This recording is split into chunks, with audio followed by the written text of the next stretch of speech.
भागवत शब्द में 4 अक्षर है, भागवत, और ये चारों अक्षर जो है ये भक्ति, ज्ञान और वैराग्य का प्रतीक है। भ से भक्ति, ग से ज्ञान, व से वैराग्य, त से तत्व। यानी भागवत भक्ति देती है, ज्ञान देती है, वैराग्य देती है और तत्व के यानी भगवान के दर्शन कराती है। ये श्रीमद् भागवत है।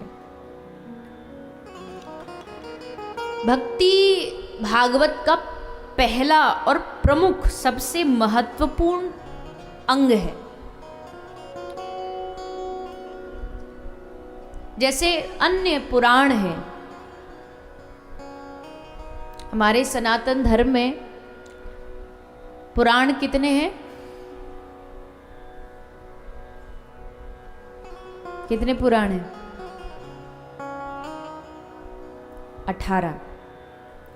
श्रीमद् भागवत 18वां महापुराण कहा गया है। तो और जो पुराण है 17, उन 17 पुराणों में किसी में वैराग्य प्रधान है, किसी में सिद्धि प्रधान है, किसी में दूसरा साधन प्रधान है, पर भागवत जी में क्या प्रधान है? भागवत जी में सबसे प्रमुख क्या है? तो कहा भक्ति। भागवत सुना, ज्ञान भी आ गया, 18,000 श्लोक रट लिए, पर भक्ति नहीं आई तो वो रटना बेकार है। हमारे गुरुदेव के पास एक व्यक्ति आया, भागवत पर पीएचडी कर रहा था। तो आया, बोला मैंने एग्जाम दिया, एग्जाम में एक प्रश्न आया था। प्रश्न क्या था? बोले भागवत में राधा नाम क्यों नहीं है? भागवत पढ़ेंगे, जिन्होंने पढ़ी वो जानते हैं कि श्रीमद् भागवत में राधा रानी का नाम नहीं है भी तो सांकेतिक रूप में, संकेत के रूप में, श्री, राधिता, ये एक बस संकेत मात्र है। तो गुरुजी ने कहा क्या उत्तर दिया तूने? बोला मैंने उत्तर दिया, 2 भाव लिखे मैंने, कि एक तो ये भाव था कि सुखदेव जी की गुरु है राधा रानी।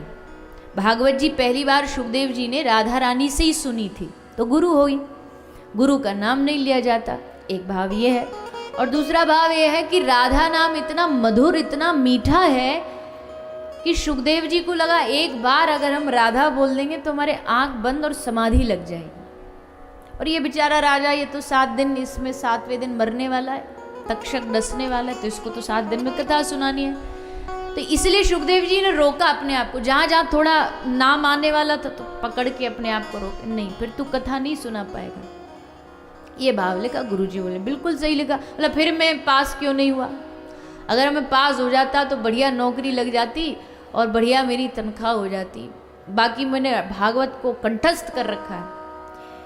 तो गुरुजी ने कहा कि तूने जो उत्तर लिखा ये भी सही था, तूने भागवत कंठस्थ कर रखी ये भी सही था, पर ये जो तेरा भाव था ना कि तुझे किस लिए पास होना था, बोले तनख्वाह अच्छी मिल जाती, ये भाव ने तुझे डुबा दिया। श्रीमद् भागवत कंठ में तो उतारी तूने, 18,000 श्लोक यहाँ गले तक तो उतर गए, पर अगर उस 18,000 श्लोक में से एक श्लोक भी गले से अगर नीचे यहाँ उतर जाता ना हृदय में, तो तू पास हो जाता। कमी यही है, कंठ तक तो सबके उतरा हुआ है। कल परसों हमने गाया था मधुराष्टकम, अब ये कंठ तक उतरा इसलिए गा रहे हैं, अधरम मधुरम वदनम मधुरम गलितम मधुरम वेणु मधुरा गोपी मधुर। अब जिस दिन ये यहाँ उतर गया ना, तो अधरम मधुरम कहते ही मन ठाकुर जी के अधरों पे अटक जाएगा, फिर आगे शब्द ही नहीं निकलेंगे। अभी तो क्या हम हनुमान चालीसा, कुछ लोग तो हनुमान चालीसा ऐसे पढ़ते जैसे इनको ट्रेन निकली जा रही हो, ऐसे भागते हैं सीधा, महाराज पूछो नहीं, क्योंकि रटा हुआ है। कंठ में उतरना और हृदय में उतरना बहुत अलग बात होती है।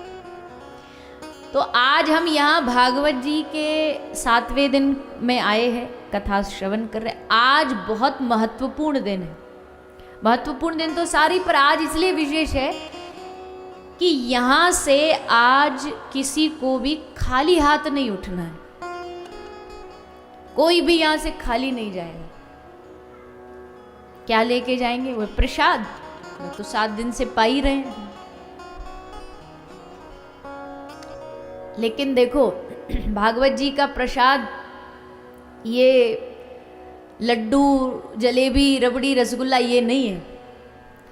ये तो हमारे शरीर में 1-2 दिन तक ही रहेगा, इसकी शक्ति, इसकी ऊर्जा। लेकिन भागवत का अगर एक सूत्र भी हमारे हृदय में उतर गया तो संपूर्ण जीवन हमारे साथ चलेगा, सदा हमारे साथ चलने वाला।